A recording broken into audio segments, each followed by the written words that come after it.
possamos, neste momento, nos envolver em paz e harmonia, pedindo o amparo do alto para o estudo de hoje. O Mestre, quando esteve encarnado entre nós, nos disse: conhecereis a verdade, e a verdade vos libertará. Nos coloquemos, então, na posição do humilde aprendiz, diante dos conteúdos das aulas de hoje, para melhor compreendermos e exercitarmos. Graças a Deus.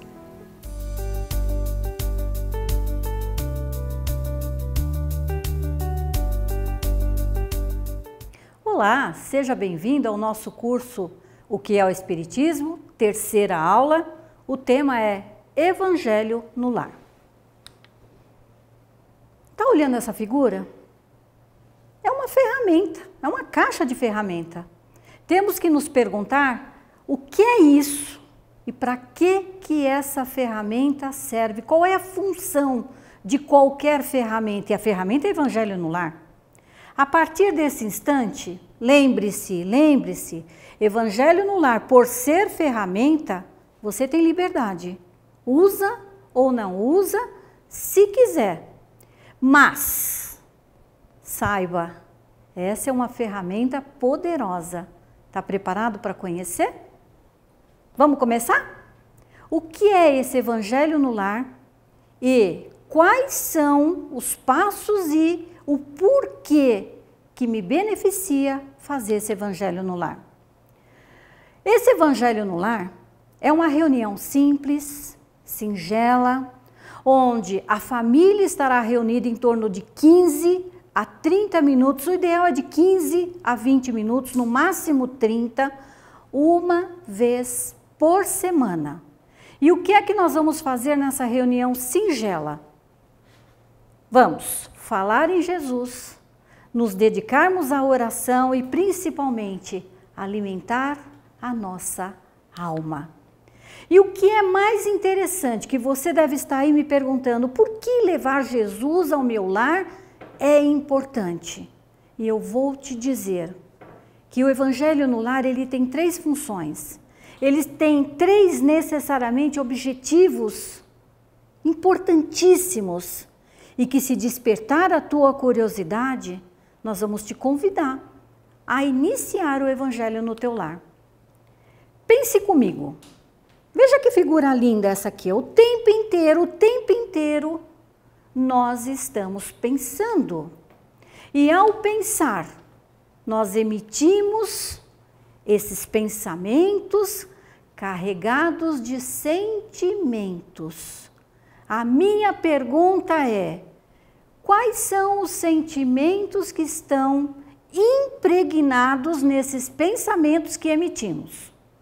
Eu tenho um desafio para você, mas você vai ter que ser honesto comigo, com coragem. Neste desafio, seja sincero. Pega um pedaço do seu tempo, pega um pedaço do seu dia, faça uma metragem, né? Mensure esse seu tempo. Quanto de pensamento positivo e de negativo nós emitimos? Será que nesse pedaço que nós estamos mensurando, que você está olhando para aquilo que você pensou, tem algum sentimento de mágoa? Algum sentimento de inveja? Algum sentimento, alguma perda que está te incomodando o coração? Ou nesse período que você resolveu analisar, averiguar, só foi pensamento de amor, de paz, de tranquilidade, de fraternidade? Sinceridade, você prometeu.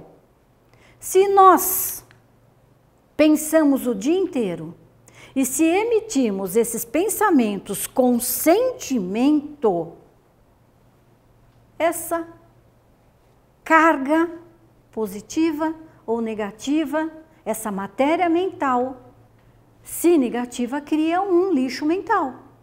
A pergunta é: como limpar esse lixo mental fabricado por nós mesmos? É aqui que eu lhe apresento a ferramenta Evangelho no Lar. Como fazê-la? Escolha um dia na semana. Pode ser o dia que você quiser, segunda, terça, quarta, quinta, o dia que você quiser. E um horário.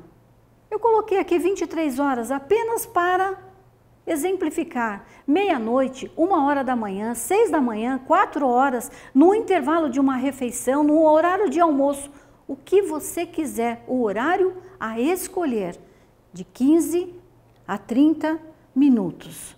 E aí, convide os seus familiares, mas já vai ficar sabendo. Uns aceitarão, outros não. Faça com quem aceitar. Ou faça você mesmo, sem problema nenhum. A partir dessa sua determinação, a partir dessa sua decisão, é designada uma equipe de Mestre Jesus. E essa equipe de Mestre Jesus vai acompanhar o Evangelho no seu lar semanalmente. Sempre vem a dúvida, eu moro sozinho. Mora sozinho? Faça assim mesmo. Lembre-se do que está escrito lá no Evangelho de Mateus, no capítulo 18, no versículo 20. Onde estiverem 2 ou mais criaturas reunidas em meu nome, eu entre elas estarei. Então, na hora do teu Evangelho no lar, saiba que se faz presente Jesus através de seus mensageiros, com essa equipe linda, essa equipe extraordinária, o seu espírito protetor, que lá na Igreja Católica é chamado de anjo guardião. Você acha que seu espírito protetor vai perder a oportunidade de estar ali naquele convívio com os mensageiros de Jesus? E além dele, estará presente também o espírito familiar. Quem é esse espírito familiar? É alguém encarregado de Jesus para cuidar da sua família. Olha que reunião fraterna, que reunião linda, todos ali para participar desta reunião fraterna em nome de Jesus. E eu disse a você lá atrás que o Evangelho no Lar, ele tinha alguns objetivos, 3. Só vou apresentar 3. O primeiro deles está relacionado com todas essas questões do lixo mental que nós já havíamos falado anteriormente. Limpeza do lixo mental do ambiente, ali depositado por nós. E olha que extraordinário, essa equipe de Mestre Jesus virá fazer a limpeza no nosso lar, uma limpeza que nós não sabemos muito bem como fazer. Lembre-se, quando o nosso fogão está sujo, visualmente nós percebemos onde está a sujeira. Nós limpamos e nós percebemos visualmente que agora aquele ambiente, aquele fogão está limpo. Como fazer isso? Com um tipo de sujeira que é invisível aos nossos olhos. Então, o Evangelho no Lar faz, através dos mensageiros de Jesus, essa limpeza. Mas tem 2 outros objetivos ainda, que é os laços familiares. Eu preciso estreitar os laços familiares com aqueles que convivem lá comigo. Eu preciso aprender a aceitar o meu familiar exatamente do jeito que ele é. E um terceiro objetivo, que é conhecer e colocar em prática os ensinos de Jesus. Esse é o objetivo mais importante do Evangelho no Lar. E você deve estar me perguntando, mas por que eu vou levar, né, esse Evangelho para minha casa? Por que é importante eu estreitar os laços familiares lá com aqueles com os quais eu convivo?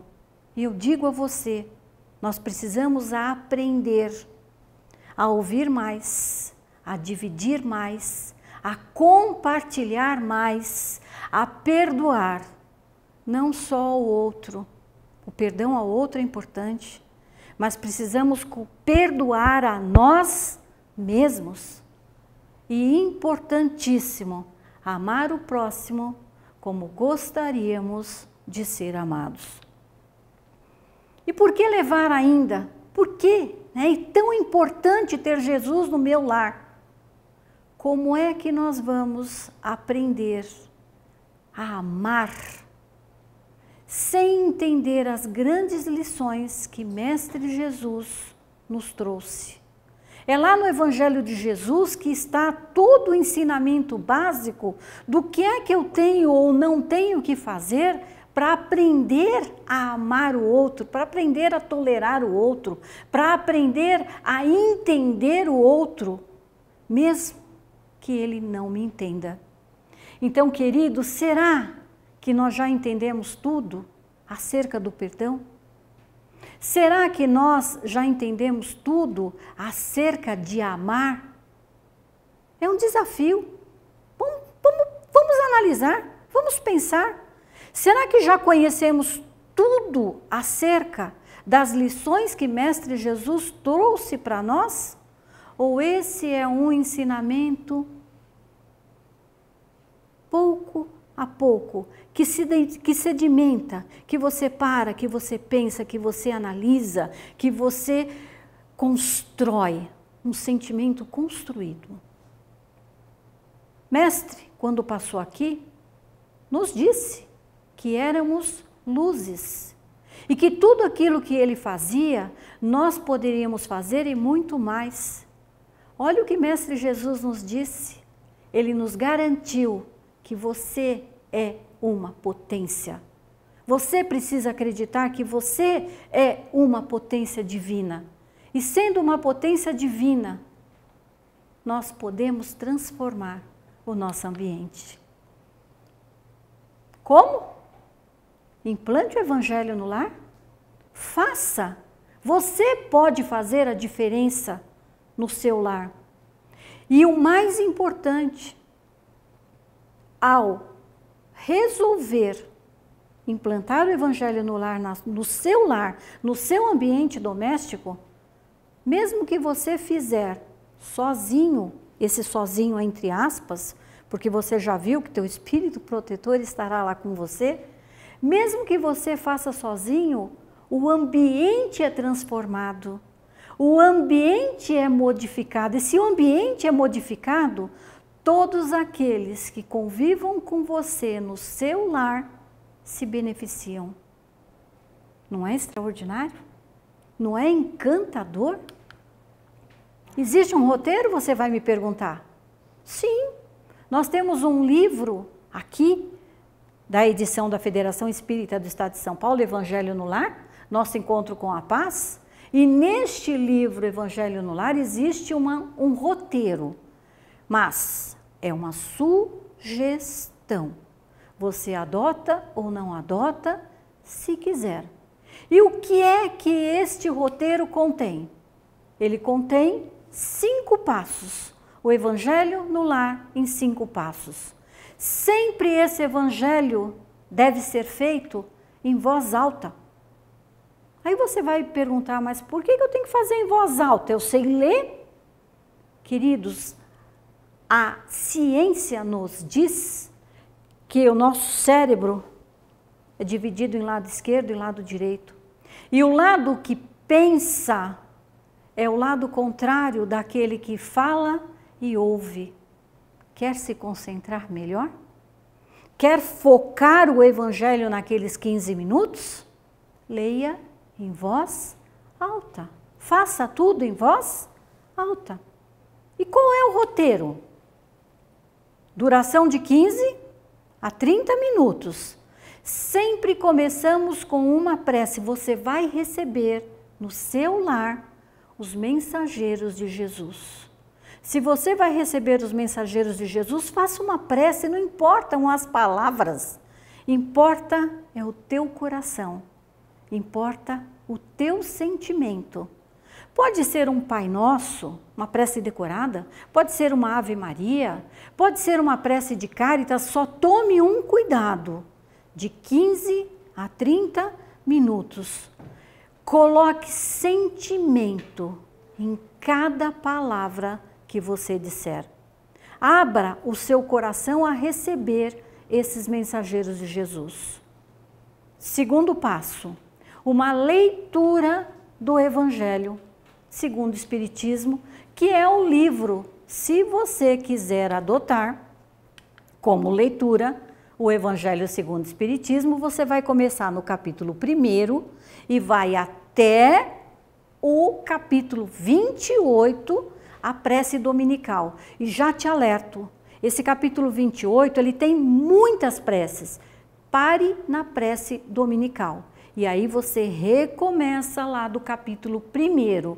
É um trechinho pequeno, é de 15 a 30 minutos.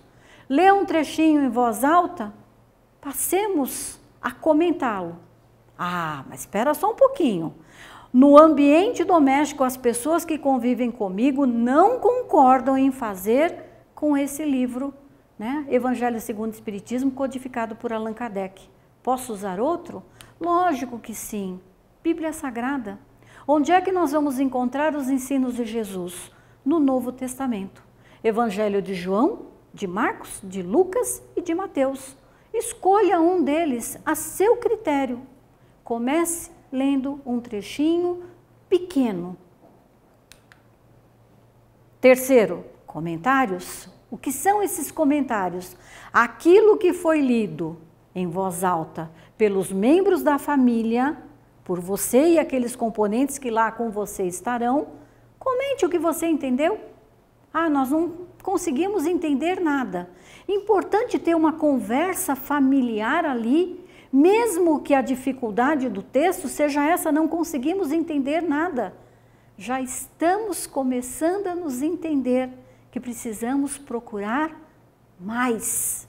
Entender, conhecer um pouco mais. É um grande ponto de partida.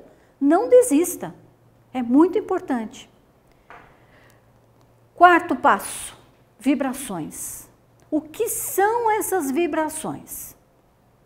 Vibração é deixar que do teu coração irradie sentimentos.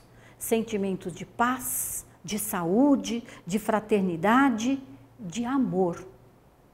Vibre.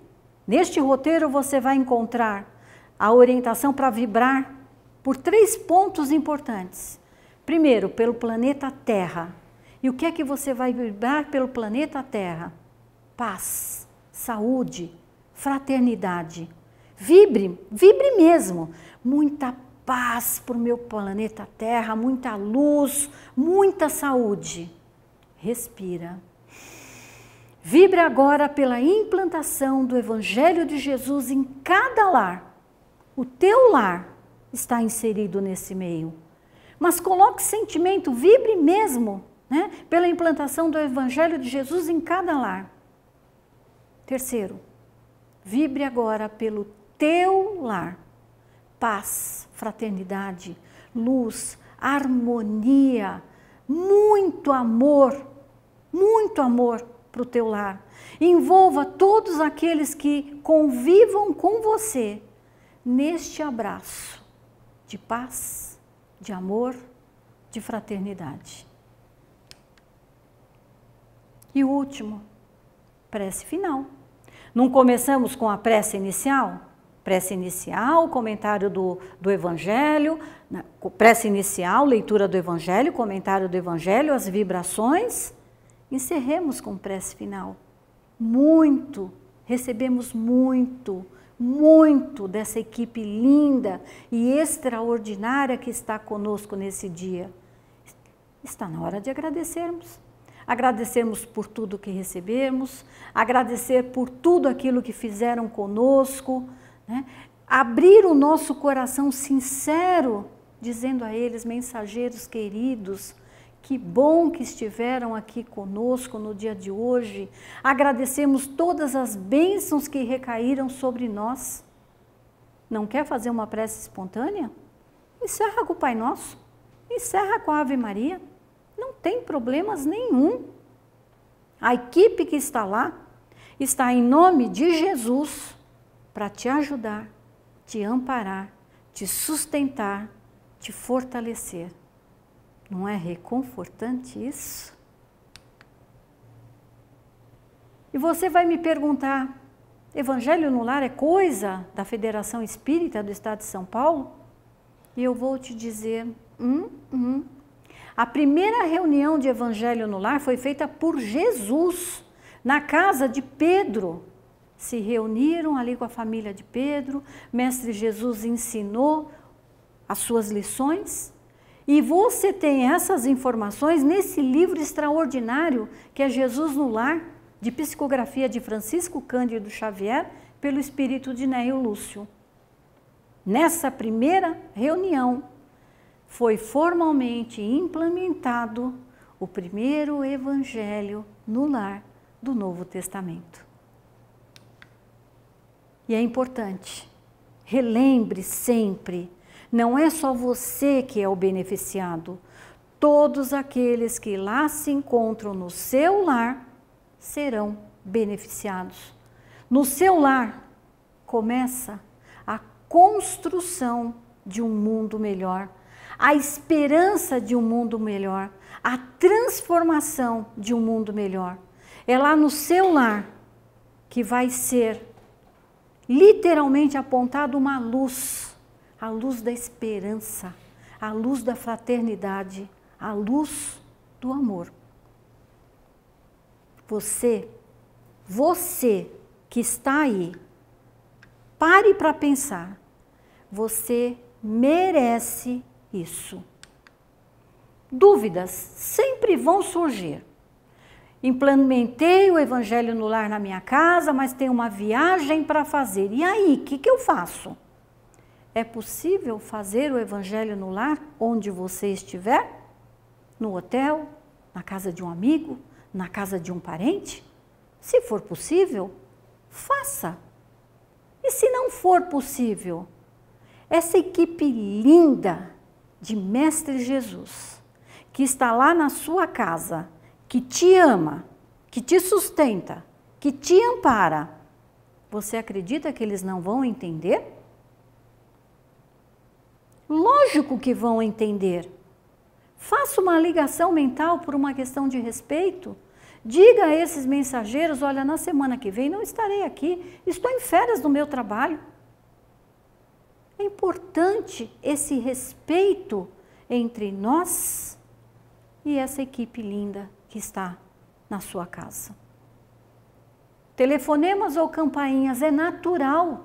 Vivemos num mundo ligado, vivemos num mundo plugado, é natural tocar o telefone, é natural o celular tocar, é natural alguém bater a sua porta. Mentalize sempre que não existe acaso.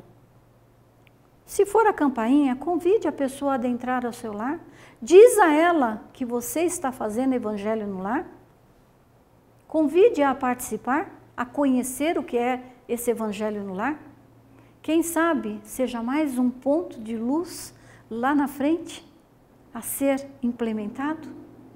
Campainhas, delicadamente, com muito coração, diga, né?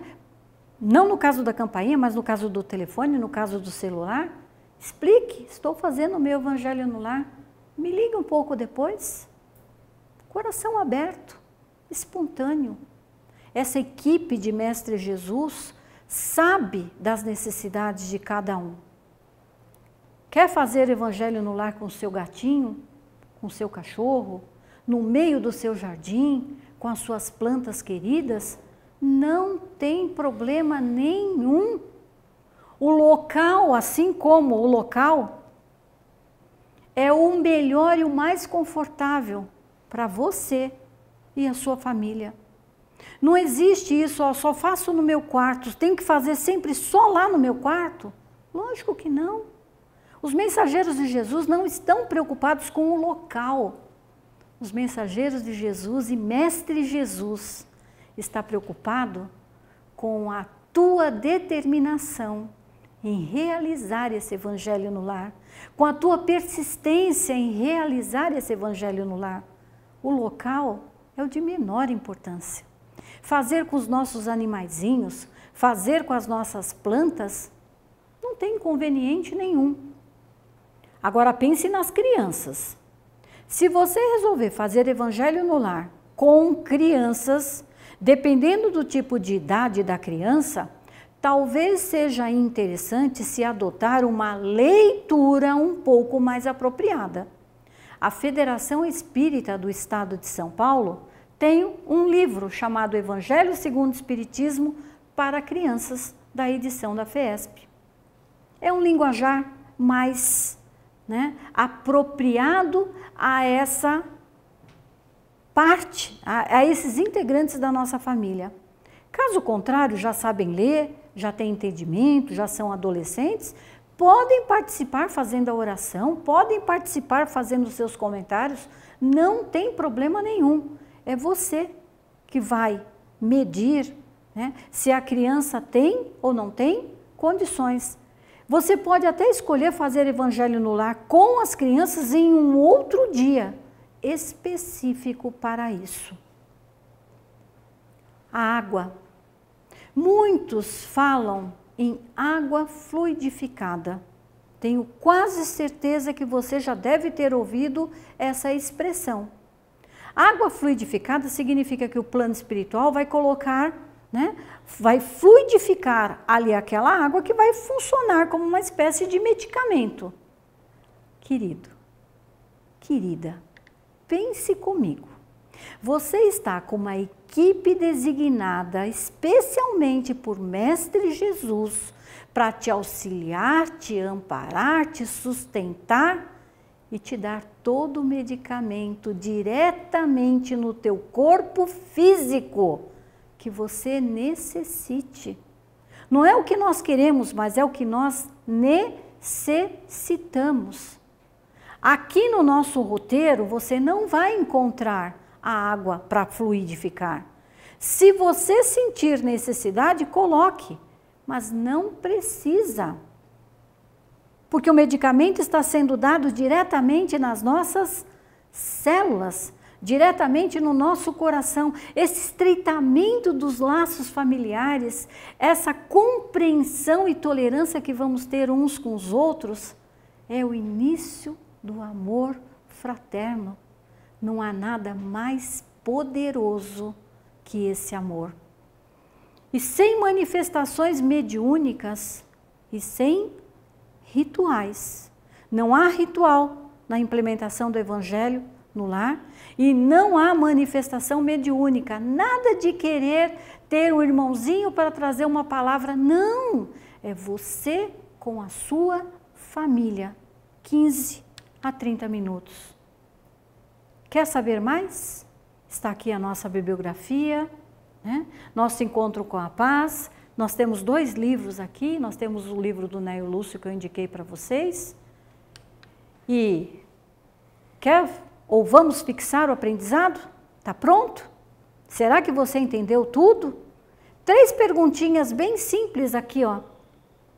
Qual a finalidade do Evangelho no Lar? Quais os itens que compõem esse roteiro dessa reunião? E na sua opinião, qual a motivação para a prática do Evangelho no seu lar? Olha que imagem linda. Olha a equipe de Mestre Jesus trabalhando em nosso favor. Acredite, Jesus vela por você, mas você precisa fazer a sua parte. Muita paz a todos.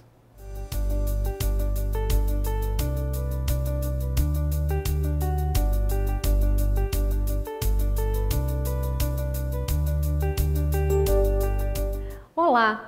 Que bom que você continua conosco para a segunda parte da nossa aula e hoje nós vamos tratar de o valor da prece. Falando nisso, você já se perguntou o que é a prece? Se você tivesse que responder essa pergunta, como você construiria a sua resposta? Bom, se em algum momento você afirmar que a prece é o elo de ligação entre nós e Deus nosso Pai, ou entre nós e a espiritualidade maior, você está certo.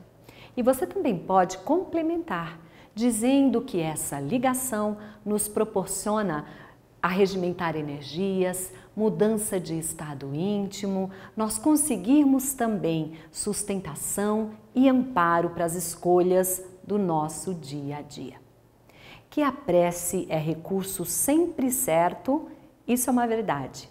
e ela pode ser exercitada em qualquer local e em qualquer hora do dia. Mas Jesus nos ensina a maneira correta de exercitarmos a prece. E tudo isso nós vamos aprender a partir de agora. Vamos lá? No Evangelho de Mateus, no capítulo 6, versículos 5 a 8, nós vamos encontrar o seguinte ensinamento de Jesus. E quando orardes, não haveis de ser como os hipócritas, que gostam de orar em pé nas sinagogas e nos cantos das ruas, para serem vistos pelos homens. Em verdade vos digo que eles já receberam a sua recompensa. Nesse trecho do ensinamento, Jesus nos esclarece que as pessoas que oram para serem vistas, percebidas pelos outros, receberam já a sua paga, que justamente é poder ser compreendido ou visto pelo outro como aquele que está quite com a lei, com aquele que faz as suas orações. Mas Jesus nos traz um ensinamento que é muito mais profundo. No momento da oração, nós não estarmos preocupados, aliás, com as pessoas que estão nos vendo ou com as pessoas que estão ao nosso redor, para que nós possamos fazer uma entrega sincera entre nós e Deus, nosso Pai. O ensinamento continua e Jesus diz: mas vós, quando orardes, entrai no vosso aposento e, fechada a porta, orai ao vosso Pai em secreto. E vosso Pai, que vê o que se passa em secreto, vos dará a paga. Jesus esclarece o ensinamento da parte anterior, quando ele diz e nos sugere que nesses momentos de orações nós estejamos recolhidos, nos entregando totalmente a essa prática que visa essa nossa ligação. E aí, neste momento, Deus verificando as nossas necessidades e esse desejo sincero de entrar em contato com Ele, vai verificar o que pode fazer em prol das nossas necessidades. Indo adiante neste ensinamento, nós vamos encontrar ainda este trecho que aborda que, quando orardes, não falei muito, como os gentios, pois que cuidam que pelo seu muito falar eles serão ouvidos. Jesus nos indica e nos diz que o vosso Pai sabe o que vos é necessário, primeiro que lhe peçamos. Então, na verdade, Deus sabe das nossas necessidades antes de nós. Ele consegue, verificando a nossa existência e o nosso caminhar, colocar no nosso dia a dia todas as ocasiões possíveis de melhoria, de auxílio e de amparo. Então, não é pelo muito falar que nós vamos arregimentar para nós o auxílio dos bons espíritos. Jesus nos diz, então, que essa é uma prática exercida pelos gentios, mas que mais do que a palavra e a quantidade de palavras, Jesus nos chama a ter cuidado com o sentimento envolvido na hora das nossas orações. O ensinamento continua então em Marcos e nós temos aqui um outro momento em que Jesus nos diz que quando nos pusermos em oração, se tivermos então alguma coisa contra alguém ou contra o nosso irmão, que possamos perdoar, para que o nosso Pai, que está nos céus, também perdoe os nossos pecados. Na época de Jesus, a prática dos sacrifícios e de aparecer na sinagoga, em Jerusalém, no grande templo, para orar, era muito recorrente, era usual. E, na verdade, se estabelecia ali uma relação com Deus que era externa. Jesus nos traz e nos alerta para uma outra postura que nós já temos condições de incorporar no nosso dia a dia, através do conhecimento que nós já adquirirmos. Jesus nos ensina que no momento da oração, o mais importante é verificar o nosso coração e perceber se existe ali alguma mágoa, alguma dor, para que nós possamos, antes de pedir perdão ao nosso Pai, oferecer perdão ao nosso irmão. Jesus se preocupa com o fundo e não com a forma. Jesus nos mostra a necessidade de mudarmos o nosso interior. E Ele nos alerta que a oração é um meio que pode nos arregimentar energias para que essas mudanças sejam efetuadas em nós. Então, na hora da prece, o perdão é importantíssimo. A nossa prece se torna agradável a Deus quando nós nos encaminhamos até Ele com um coração purificado ou com um coração disposto a fazer em nós as mudanças necessárias para nos alinharmos com as leis de Jesus, com o Evangelho de Jesus, melhor dizendo. Porque qualquer outra atitude seria contrária a essa lei de caridade e essa lei de amor que Jesus veio nos ensinar. Jesus propõe, então, em uma das passagens da sua existência, para esclarecer como nós devemos construir as nossas preces, como nós devemos exercitar as nossas preces, ele nos propõe uma parábola. E nessa parábola nós podemos verificar o quanto muitas vezes nós estamos convencidos de que nós estamos, no momento de prece, nos reportando de maneira adequada a Deus. Mas estamos equivocados. Jesus esclarece através dessa parábola como deve ser o nosso sentimento e o nosso estado íntimo quando nos propomos a orar. E ele conta então que subiram 2 homens ao templo para fazer a oração. E um deles era um fariseu, nós lembramos, né, que os fariseus eram os doutores da lei, e o outro era um publicano, era aquele que cobrava os impostos do povo judeu. E nós vamos ver na sequência dessa parábola que o fariseu, então, ao chegar no templo, orava em pé e falava alto, e ele agradecia a Deus por não ser um pecador, como os demais homens, inclusive ele não era como aquele que estava ali perto dele, o publicano. Essa era a postura do fariseu.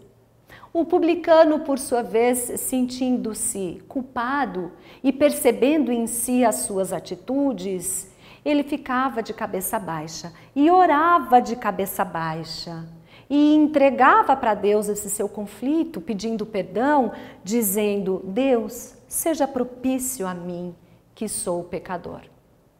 Ao finalizar essa parábola, Jesus esclarece que este então, o publicano, voltou para casa justificado.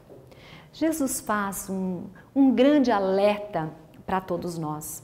Quando nós imaginamos que pela prática externa no nosso dia a dia, porque nós oramos, mas muitas vezes de maneira automática, nós oramos, mas o nosso sentimento não está envolvido nas nossas palavras, nós oramos, mas não temos consciência das nossas atitudes, nós oramos, mas não perdoamos o irmão, e nós queremos então que Deus olhe para nós com o mesmo carinho e com o mesmo cuidado.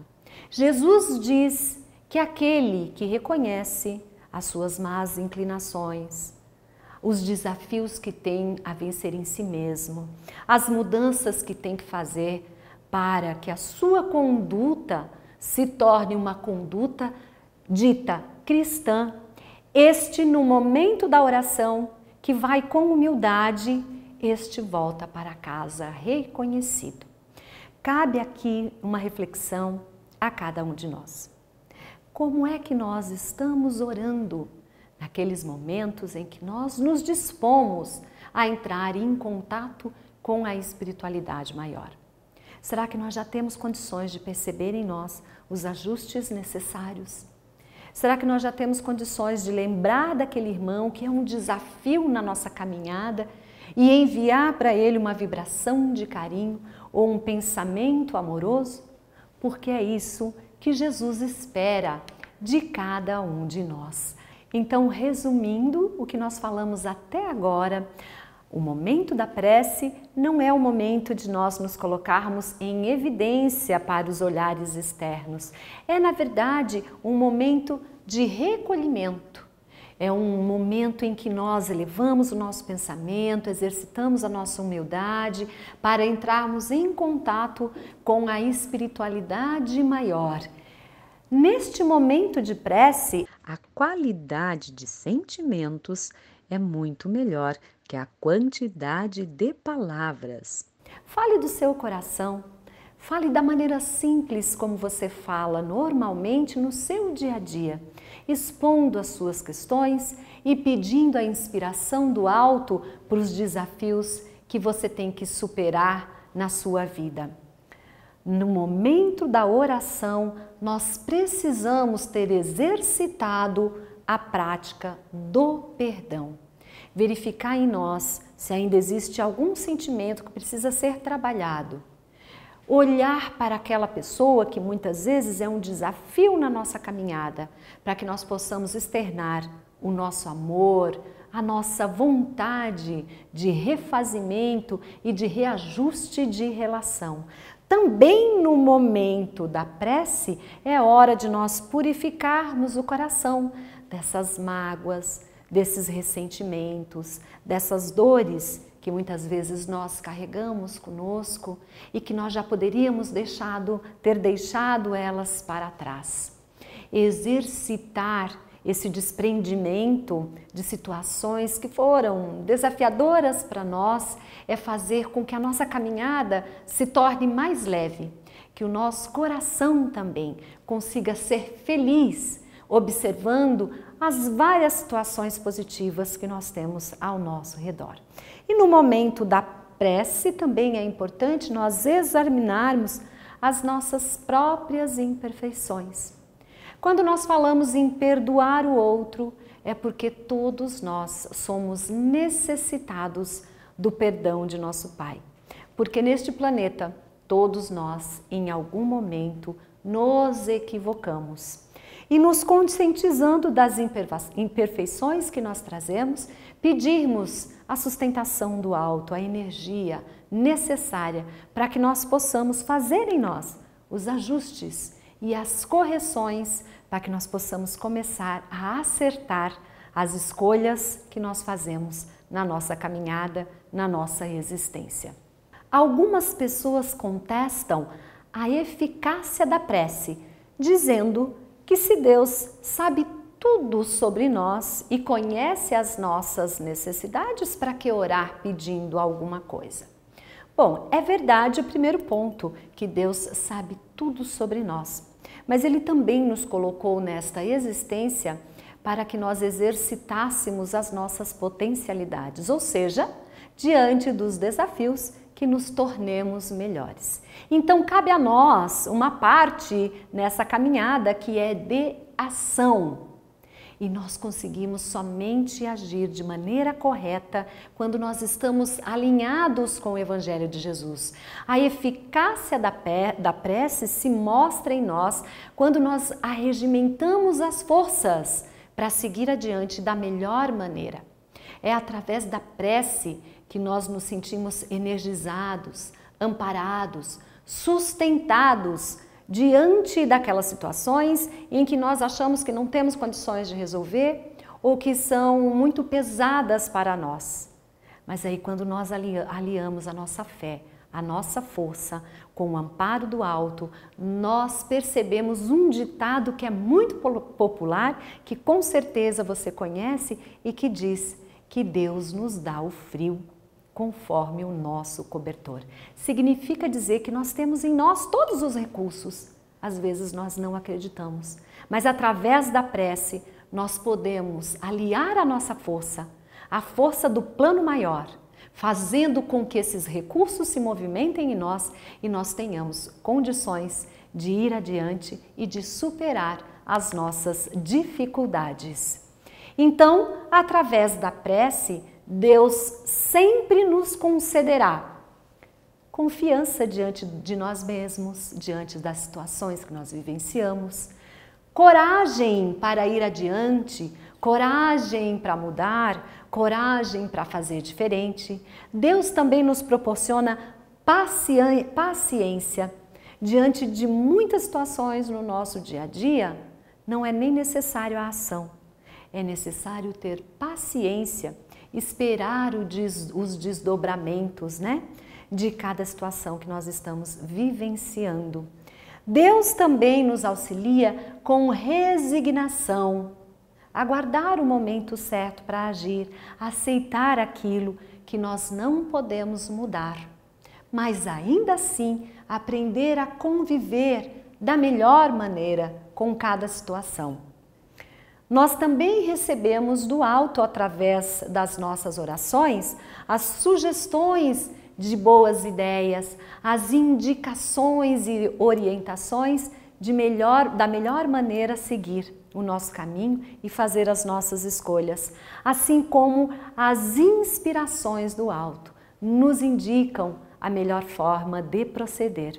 Então a prece nos auxilia, queridos amigos, a mudar esse nosso estado íntimo, fazendo com que acreditemos que nós também podemos, que nós também conseguimos ser felizes e resolver todas as situações da nossa vida da melhor maneira. Deus assiste aqueles que ajudam a si mesmos. Então, segundo a máxima, ajuda-te e o céu te ajudará. Se nós temos o recurso da prece à nossa disposição, como falamos inicialmente, a qualquer momento e em qualquer situação, por que não nos ajudarmos? Por que não elevarmos o nosso pensamento e pedirmos esse auxílio do alto e o amparo do alto? Precisamos apenas, para que isso aconteça, precisamos movimentar as melhores energias do nosso coração. E entrando em contato com a espiritualidade maior, colocar, esclarecer os desafios que nós vivemos, solicitando essas orientações e a sustentação para irmos adiante. Lá no Evangelho segundo o Espiritismo, no capítulo 27, nós vamos encontrar a passagem de um homem que está sedento, caminhando pelo deserto.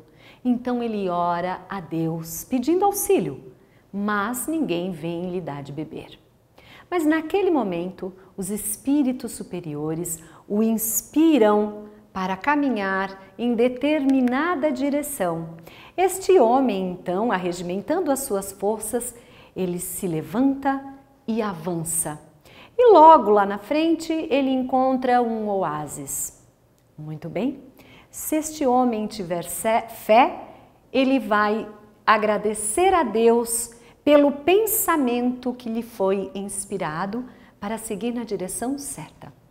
Mas se esse homem não tiver fé, ele vai pensar por si mesmo: que boa ideia eu tive, eu sou feliz pela minha coragem e por não ter me deixado abater.